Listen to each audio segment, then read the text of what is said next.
Hello, everyone, and welcome to the Path 11 podcast today. I am very excited because I've met a new person, and actually, she became one of my teachers more recently. I've been trying to find fellow podcasters that I can bring on Path 11 podcast who have really great content, who are making changes in the world, and introducing you to other people's stuff. And I came across Molly Mandelberg. And I just recently took her Peace with Money 5-week course, and it was so much fun. So we're probably going to talk a little bit about that.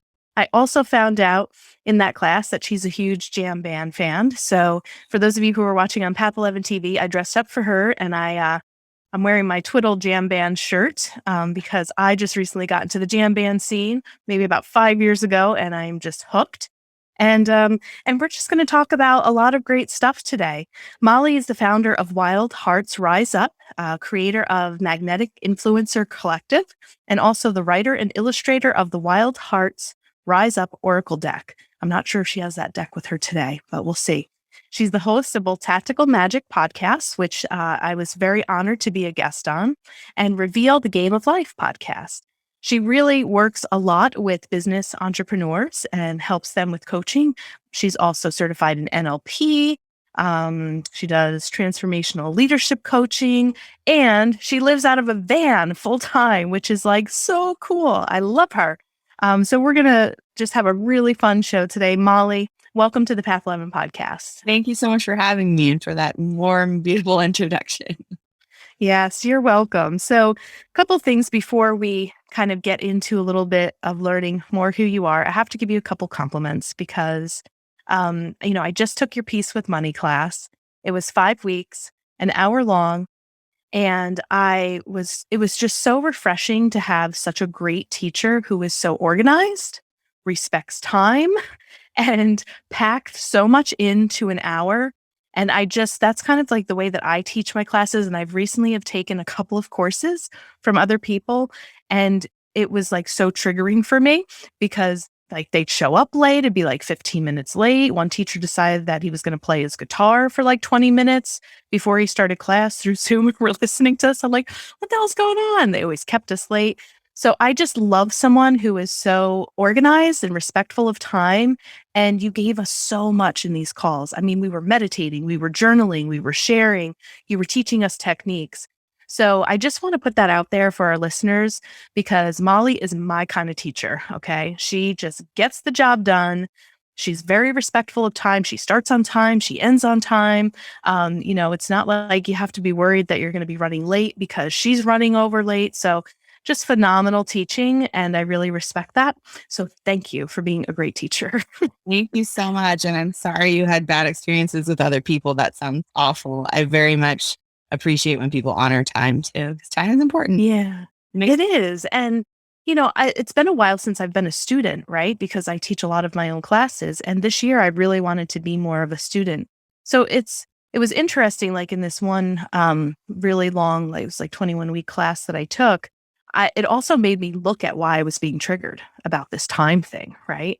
And some of it is my inflexibility, So it's like this, teacher was just kind of more laid back and relaxed and didn't even apologize for being late. And I was just like, I would like show up to class sometimes so angry. And I'm like, okay, what's this triggering within me, right? Because it's never really about the other person. It's about us. So I was really had to work on my flexibility and be more like water thing, as opposed to just like, kind of like that part of me that really likes to be organized. So yeah, sometimes, stuff like that when we show up to ourselves and kind of look at what's triggering us, it can help us heal. So I think I healed some stuff, even that really bad experience. And good job on you for looking at what that was there to teach you, because that's a hard place in and of itself. Yeah. And, you are so insightful and you share so many great stories too with your own, teachings. And, when I learned that you were kind of living on the road and just kind of like living the life and making your dream happening and, having a very successful entrepreneurial business, of 6 figures, I was like, wow. Well, one term that I learned from you is I'll have what she's having. So I wanted to bring you on to hear a little bit more about your story and your background, because I know from what you shared with me a little bit in getting to know each other on your podcast that you were really brought up in a very open household. It sounded like your mom was very intuitive. She read the Akashic records, law of attraction. So all of this stuff was like really put into your program in early childhood, which is pretty cool. So tell us a little bit more about your story. Yeah. So yeah, my mom's pretty far out on the woo end of the spectrum. She was raised Nazarene and then found her way to her own version of spirituality. Definitely was channeling the Akashic record before I was born and when I was a little baby. And so when I was asking questions about, what's going on here, how does this world work? What's really happening with these, bodies and beings and being on Earth, I was getting a lot of like pretty far out answers as a kid. So I grew up believing in past lives. I grew up believing in, the being lives on beyond the body and that there is, there are other dimensions and stuff that we can tap into and there's higher consciousness to be aware of. And so when I was about I don't know, mid 20s, I had been reading all these books about really, I latched on the idea of past life regression as a way to heal. And Dr. Brian Weiss has written a bunch of books. The first one that I read was Many Lives, Many Masters. And then I ended up reading all of his books that he had written up until that time.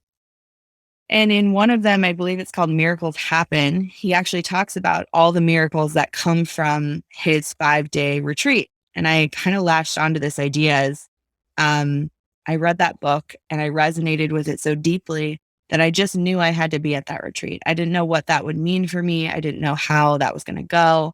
I didn't know if that I was choosing a career path at that moment. I just knew that I had to go there. I had to do that. I had to be in that room. And so I got myself on the wait list. Some miracles occurred to get me off the wait list and into the next retreat. I was not someone who had money laying around for flights or for $1,000 workshops at the time. So the fact that I made it there and the fact that I paid for it in advance was kind of miraculous in and of itself. And when I was in the room, I was actually really frustrated with the teaching style, to be honest, now that you've brought that up. I had already read all his books and people were taking up so much of the class, asking what, in my opinion, were dumb questions. Like people who had clearly not read any of his books were showing up to this workshop just uninformed and wasting all of our time. And I was upset for half the time. And I was definitely there to teach me patience, teach me to listen. If something's coming up, it's probably coming up for me again as well. And I was a cigarette smoker at the time. And I realized I was in a room full of hypnotists and healers.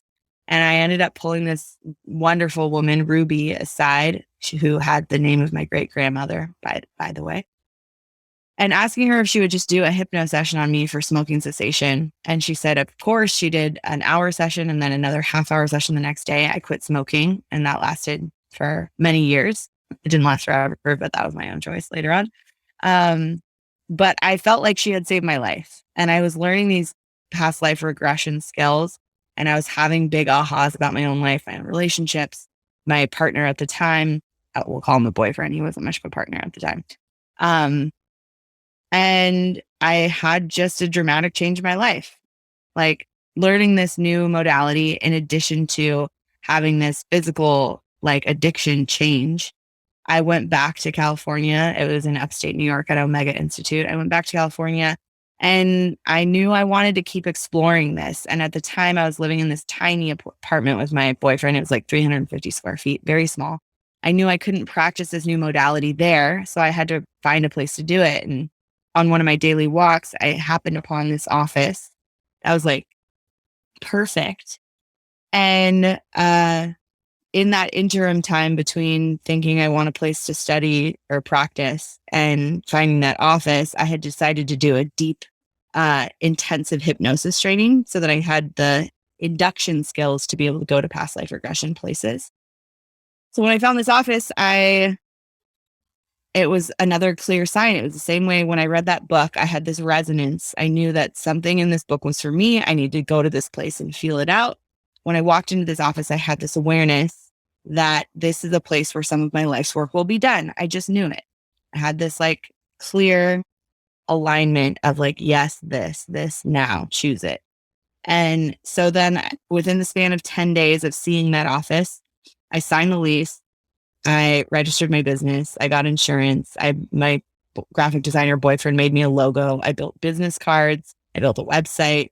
All of this popped into existence in the span of like 10 days. So when other people are like, I'm starting a business and they go into it with this big plan, I accidentally started my business just because I wanted insurance. And in order to get insurance, I needed all these other things to fall into place.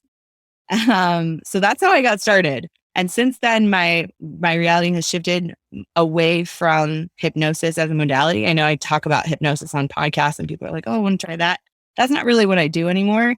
My journey has evolved. I ended up realizing that I had a capacity for sort of translating the wisdom and the magic of healing into copy and content for marketing a business. And so I'm now this sort of bridge between worlds of the healers who are beautiful and magical and wonderful at what they do. And they suck at talking about what they do. And they suck at using technology because they're so far out there. And I help them synthesize the amazing robots and technology that we have access to nowadays to make running their business smoother and to make broadcasting their message easier so that they can build a global movement. And so that's sort of, I found this gap that I am really skilled at filling. And that's when my business took off. When my business took off, I realized I didn't want to be working in an office anymore. I could choose where I wanted to live. And I had been nomadic for about 8 or 9 years when I started my business. And so it was time to get back on the road, in my opinion. So for me, it looked like building an apartment inside of a Sprinter van. And I've been living in that full time for the last 3.5 years. Wow. And what do you think that is about, traveling, being nomadic, wanting to just be on the road? Is that connected to a past life of yours, do you think? Oh, Or is sure. it just... Yeah, I'm sure it is. I'm sure I've been an explorer and a nomad in many lives. At first, when I was younger, when I was in my 20s and I was, heavily, drinking and partying, and I was escaping. I was refusing to be responsible for anything. I didn't want to have a dead end job. I didn't want to have relationships that didn't fulfill me. And I was running from a sense of responsibility. And I feel like as I've grown and evolved, my nomadicism, my travel, my vagabondishness has evolved to be more about connecting and less about running from connection. So it's like I get to dig deeper into my relationships because I'm actually going and being in the lives of my loved ones. And I get to, I get to focus on my own passions more because I get to just be alone when I want to be alone. And I get to be in community when I want to be in community. And both of those feel like much more like running towards something than it used to feel like running away from something. Yeah, and what is it like, to live in the van and to be free of so many, I guess, physical possessions, is of you have basically what you need, Yeah. and it's not like you're probably spending money on, flat screen TVs or curtains or this. I mean, clearly I'm sure you decorate, your van and you have great pictures of it on Instagram. But what, if people are kind of thinking about wanting to do that, and having a really hard time of letting go of their house or the objects that they owned. I mean, can you talk just more about your process with that and what that feels like? Yeah. So I have been nomadic for most of the last 13 years. So I haven't collected a lot of furniture the way that other people have. And I will say that the majority of people I know who move into a van or who try to travel more freely like this, they go down in phases. So at first, I had a lot of stuff still stored at my mother's house. And as I started leaving, she has a big garage, which lots of space for my stuff. As I started leaving and coming back, I'd be gone for 7, 8 months at a time before I came back to visit. And I started realizing, like, if I don't use this stuff, if I don't need it, if it doesn't bring me joy, like Marie Kondo tells us, then why is it still being stored here? So I would slowly start getting rid of like the couch that I loved from college that no mice were starting to eat. I don't need to keep that anymore. It's been sort of an ongoing process of downsizing, of realizing, if this art I've been saving isn't going to go on my walls of my house someday that I might want to buy, then why am I still storing it? Why am I still keeping it here? It can go. And like slowly over time, I'd say once a year, I go back to my mom's and clear out some of the stuff that I've been storing there. And I know a lot of other van lifers who have storage units somewhere, who have a friend with some garage space that they use to keep the stuff that they just couldn't quite get rid of yet. And I think most of us, when we end up going back to that pile, find that there are things that just don't bring us joy. Yeah. And I do sometimes, I will say, I bought a toy this last week that I haven't bought something frivolous like this for myself in a long time, but I bought a stand-up paddle board that's inflatable and barely fits in the garage area of my van. But I've already used it 4 times in the first week that I've owned it. So it's absolutely a good purchase. I think I spend more time thinking about whether or not I'm going to purchase something because I know it's going to have to fit in the van. I'm going to have to move it around a bunch to get around to other things in the van. So I'm a little bit more conscious and aware of like, do I actually need this? Do I actually want this? The biggest downside to living in a van is that I'm an artist and that I love art. And so I find I don't buy art that I love as much because I don't have walls to put it on. Yeah. But someday I aspire to build a retreat center on a big piece of property someday. So I know there will be walls again in my future. There will be. Okay. Yeah, I was going to ask you that. If you feel like this traveling is going to be for a period of time and then eventually you're going to, settle in when you get that calling. Yeah. I think I still will travel though, because I A, hate winter, and B, I'm just so happy when I'm on the road. I've slowed down a little bit the last few months. I fell in love with a guy in California who lives in a house. I'm actually in his bedroom office right now. So that's why you don't see the van behind me. But I knew that was going to be what happened someday. I was going to fall in love with somebody and that was going to slow my traveling down a little bit. But for example, last week, I just drove out to Colorado for the week and had an amazing time and just felt more connected to myself and who I am. And that's why I have to keep traveling, because there's a part of me that comes alive when I'm on the road that just isn't the same when I'm staying put somewhere. Yeah. And your trip to Colorado was to Red Rocks, right? To see one of your favorite bands. What's your favorite band? My favorite band is the String Cheese Incident. I saw them actually 5 times last week because they played 3 nights at Red Rocks and 2 nights. I love it for that. Awesome. Love it. I have been to Red Rocks before. Actually, kind of went through this period in my life too, where I was really struggling with relationships. I've been married and divorced and married and divorced. And I was like, I am dating myself. Like, what the hell is going on in my life, And I had always wanted to go out to Colorado, and I'm a huge live music junkie. So, I mean, it just fills me. Everyone knows I'll be their concert buddy. Anytime there's live music, I'll go. Now that the world is opening up, I'm like at concerts left and right. Right now, my obsession is Billy Strings. Nice. If you've ever heard of him. Yeah, I'd love it. If you haven't, he's amazing. Yeah. And I ended up going to Colorado because I took really almost a full 2 years and just dated myself and said, anything that I could do with a life partner, I'm going to do here. And where do I want to go? And Colorado was one of my bucket lists. So I went and saw a football game there, the Broncos, when Peyton Manning was still playing. I saw 21 Pilots. I didn't even know who they were, but I needed a concert at Red Rocks because that was in my bucket list. And it happened to be 21 Pilots. And I fell in love with them. And I went to Breckenridge, Colorado Springs, all over. And I would say I come alive too when I travel, which is, why it's so much fun to kind of live vicariously through you and your Instagram page and just see how you're doing it and stuff. Because I have a feeling, I may want to take like a full year off and do that, just kind of get on the road, save enough money. Cause now I have peace with money after your class. That's nice. And, and just kind of get out there and just feel that freedom. COVID, I think for a lot of people, at least for me, made me step back and say, okay, what is it that I have been saying that I want to do my whole life? And then I haven't actually have done it. It kind of really refined some of the things to make me realize like, hey, life is short. Let's go, let's just do it. Let's not think about it. Let's do it. So, so Red Rocks, I have fond memories there of Red Rocks. I was so excited when we were on our call and you were like, yeah, I just hopped in my van and drove to Colorado to go see a show. And I was excited that somebody had asked you because I just, like I said, got introduced to the jam band scene. Many years ago, I dated a guy in the music industry and got to see a bunch of live shows backstage, meeting some bands. And I was introduced to the Twiddle band, the band Twiddle, which then led me to Goose and Fish and Grateful Dead and, all that good stuff. And String Cheese Incident. They're usually on my Pandora playlist when I, choose any of those jam bands. So yeah, music just fills me, as I'm sure it fills you too. Oh, yeah.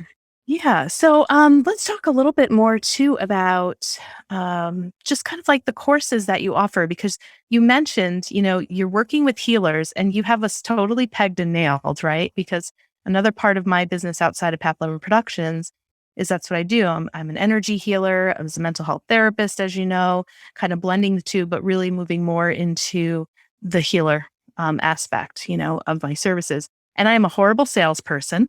Um, I have, I think, an innate ability of knowing how to market myself on like a local level, but not a global level. And with Path 11 Productions, like Mike is the technical guru, because you're right. Like we're just so high up and like just can't even figure out electronics and technology and like what's the best thing. So having somebody like you to help people like me is just amazing. So how do you kind of, teach healers or work with them to really monetize their business and help them to basically just kind of get organized so that they can actually package their product so people can really see what they're doing? Because I have struggled in that myself. It's just like, and I don't know if you find this with your clients, but so much of my energy goes into these sessions with clients that I don't even necessarily have the headspace to go into that creativity to think about what's the best title for my next class, or how do I even blog about this, or how do I write a good post on, Facebook. I'm just like, here's my class, take it. So, yes, I don't know if you find that with healers, but how do you help people like me? Yeah, totally. So one of the main ways is what you just touched on, which is when you're doing your great work and you're focusing so hard on serving your one-on-one clients, when do you even have time to think about the program or think about the leveraging of your business, or to bother to set up some sort of process to make that easier moving forward? There isn't going to be time for it unless you make time for it. And sort of that's one of the main reasons people work with me, is to have this designated time to now focus on something they wouldn't have kept themselves accountable to focus on otherwise.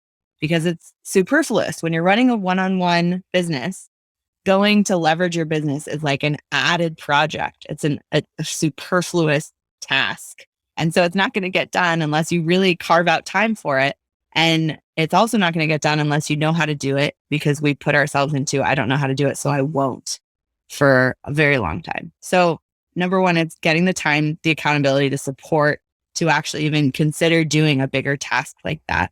And then it's, what do we need to set up? So two people could be running the exact same business. They could be both doing the exact same modality, serving the exact same clientele, and their business models would look entirely different because those two people have different sets of strengths. They have different desires. They have different visions for their future. And so I don't teach a one size fits all cookie cutter way of doing anything. I help my clients when I'm working one-on-one with them, to individually figure out what that business model is going to look like and to set up every piece of the puzzle, whether that's content, whether that's energetically getting into alignment with who they want to be and allowing themselves to be visible and show up in that way, or receive that piece of money that they want to be having, or to actually put the program or the course together and launch it out into the world. So I basically teach the same stuff across the board, but I have the home study version of doing it. I have the group program versions of doing it. And then I have the one-on-one services to help people do it. And mainly what I'm helping people do is figure out email marketing, consistently showing up on different channels, whether that's social media or whether that's making a podcast or YouTube channel, some sort of media outlet where they can be broadcasting, and then creating the offerings so that people can come in the door and actually buy something from you. So whether that's a home study course, an online group program that's run live, or some bigger mastermind kind of project, helping them figure out what that's going to be, how that's going to be run, and then using as much technology as possible to automate that process. One thing I realized is when somebody sets something up that you have to manually fulfill on, you're much less likely to promote that, because you have this knowing that the more people know about this, the more work it's going to be for me. So what kind of technology can we use to set up so that, when someone registers for that course, the money goes straight into your bank account, the email they need to receive goes straight out to them, and the content they want to dive into is immediately accessible. So how can we automate so much of it that you're not doing more work when more money comes in? You're allowed to just promote this thing that you've created, and the rest of it is a streamlined process that you've set up to work for you. And that makes it so much easier to want to market yourself, because it's like, great, come in the door. Like 103 people signed up for Peace with Money this past month. And it was like, awesome. That's not more work for me. I'm doing the same amount of work. You guys can all just come in because it's set up. And I know that you're going to get the right emails at the right time. And I know that you're going to be able to show up to this live call when we're doing it, because I've set it up to do that for me. And I get to just show up and do my magic trick when people arrive on the call. And that's so spacious. That means I can drive to Colorado and not worry about it and just do a call from the van, because all the rest of the details have been ironed out. So I help people do that. Find more freedom through running your business, have more time to actually focus on the facilitation and the magic of the work that you do, because everything else has been handled. And once you set up one thing like that, I now have, I think, 6 or 7 courses, because once you set one up, it's really just a duplication process. You've set up that email sequence, now duplicate it and edit it to be the right thing. You set up that course, now duplicate it and edit it to be the new thing. And yeah, so that it makes it easier to continue leveraging your business once you set one thing up right also. Yeah, it reminds me of the saying, work smart, not hard. Yeah. It's kind of like, and something like that, because I know I'm going to be doing some one-on-one consulting with you, because this is like exactly what I'm looking for. Just even going to your website and having the experience of like, okay, I registered for this, and you gave a free offering. Actually, I was one of the lucky ones that got in, because when we were getting ready to do the podcast on tactical magic, you're like, oh, I got a download that I have to offer this for 100 people for free. And I'm like, okay, count me in, and I ended up taking it for free. But it's like, oh, this is so cool. I love this little portal that she has. And, so many other people I've seen have these portals, and you register and then you're on the back end and you can access all of your stuff, the recordings. I'm like, all right, I got to figure out what are these programs and how do you set this up? And then I think about it and I'm like, oh, that's too much research. It's going to take like 3 hours, 2 hours of my time. So coming to somebody like you who already has it figured out, we can do some consulting. You can say, okay, well, this is what you need to get. This is how it works. This is, what the vision looks like. Cause I have so many courses that I have taught over my career, and just thinking about what you're talking about, the fact that I could like upload all of this stuff and have people, go into it. And like you said, you just show up for your Zoom meetings and there you go. And the computer program does the rest. Amazing. Yeah. I'm so excited. I'm excited to continue to work with you. Yeah, absolutely. Also, Yeah, keep an eye out for April's Path 11 products coming soon. that's right. Courtesy of Molly. Yeah. So I was just curious to know, just because I just finished the 5-week course with Peace and Money, and there were so many money miracles that happened in 5 weeks. And it was really, very simple takeaways. Just even sitting with what peace of money feels like shifted my whole paradigm. That's the whole thing. Yeah, everything else is just like, I was just like piling things on to make it longer. To fill out the other hours. But really, the Peace with Money practice is simple. And I'm happy to give it away to your listeners. Just spend a moment a day tapping into what peace with money would feel like in your life. And that will start to bring peace with money into your life. It's really simple. So simple, but it's so true. And so I've been walking around, for the 5 weeks since we've been doing it. Money miracles are happening. Opportunities showed up. I was just like, oh my gosh, this is wild and crazy. And I think, the beauty in it for people like you and people like me is that the magic happens because you are holding the space for people to do that. It's not like it's anything fancy. Nothing fancy really happened in 5 weeks, but you showed up to people, you created the space, you held it for people. Now, if I read a book and said, okay, I'm going to do this for 5 weeks on my own, I probably would not have followed through. But the fact that I knew I had to show up at this Zoom class, every week, we're taking 3 minutes, throughout the hour here and there doing journaling. I probably wouldn't have journaled on my own. I'm sure so many people would say that. It's just like, So I also think, people like us, the beauty in what we do and what we get paid to do is to hold space for people, because people need that space. They need that accountability, which is really awesome. Now, are you going to offer that class again? Because now that you kind of, did this, Yeah. we were kind of maybe your guinea pigs. Is that Yeah. going to be an offering that you have now? Yeah. And for anyone out there who's being an entrepreneur, I will be totally transparent. I had this download during an energy work session that I was supposed to gift the program to 100 people. That was absolutely a gift to the universe and an energetic contribution. It was also very strategically a way for me to get dozens of testimonials all at once, for a program that didn't exist before. So I just got tons of social proof. I got tons of snapshots from social media that say, I had a money miracle. This is what happened. Oh my God. And now, yeah, I'm absolutely running it live again. And it will stay, I will say it won't be free again, but it will stay affordable. So for anybody who wants to check it out, April will have your own link to go check it out so you guys can see whatever it is now. I don't know when this podcast will be airing, but I'm going to be releasing it again in August 2021. And I'm sure within a couple months after that, I'll run it live again because it's so fun to run live. I mean, I have been teaching the marketing side and adding in the magic and energetics of marketing like over the years, slowly making it more on the magic side, and people are loving that. And to now have a program that really is just magic and not really teaching the marketing side at all. It's for everyone. This isn't just for entrepreneurs. Peace with money is something that everyone can have and attain and tap into and become. Yeah, it's so fun. I'm definitely going to be running it live probably a few more times. Yeah. And there were a bunch of different people in the class. Every time we did some breakout rooms and sharing, sometimes I was in a breakout room with other, entrepreneurs. Some people were moms. Some people were just like trying to, like heal their relationship with money. It wasn't about business. So it was really great. It was a nice community. And again, I can't, express enough how great of a teacher Molly is. So, she holds you accountable.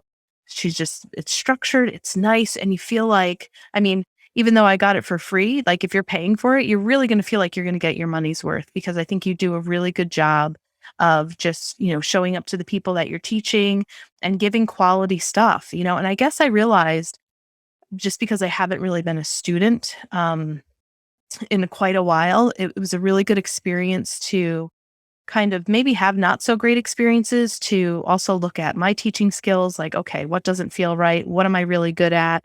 What do I see in another teacher that is like, oh, I want to replicate that?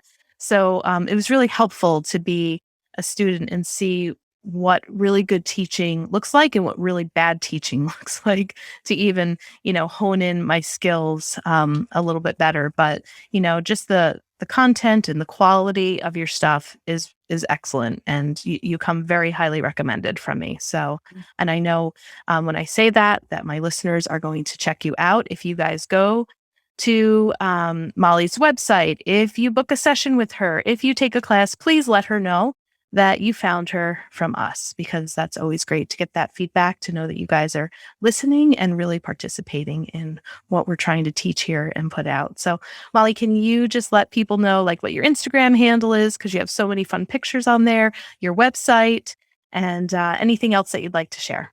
Yeah, definitely.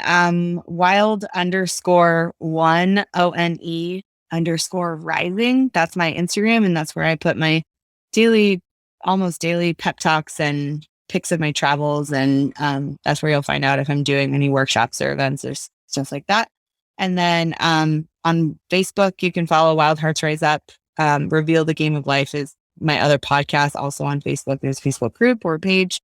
And yeah, wildheartsriseup.com is my website. Again, we'll get a special link for April. Maybe we'll give people a little discount on Peace with Money if they're listening to this episode with you.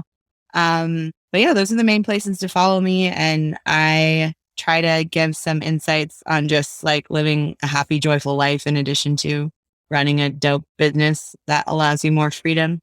But I'm super grateful for being here and for everyone listening. Don't give up this dream. I feel like I'm living a dream life sometimes, and that happened on purpose, by design, not by accident. It took action and it took trying things out that weren't quite it in order to find what was it for me. And that's just what it is right now. It might keep changing, who knows? But definitely don't give up on finding the thing that lights you up and living a life that is fulfilling. Awesome. Molly, you're a rock star in my eyes. You're an inspiration. And it was just really wonderful to have your energy here on the Path 11 podcast. I'm honored to have been a student of yours. Hoping to consult with you further in the future and get some tips, and just really love having you here. And if you ever come back to the East Coast in New York, you have a home. I'm by a lake. Okay, you could park your van, and I've got cats and dogs and all that stuff. So definitely hit me up if you're on the East Coast coming through New York. You always have a place to stay with me. I will for sure. Thank you. All right. Thank you, everyone. I hope you enjoyed this podcast. Check Molly out. We'll have all the links in the show notes. Take care, everyone.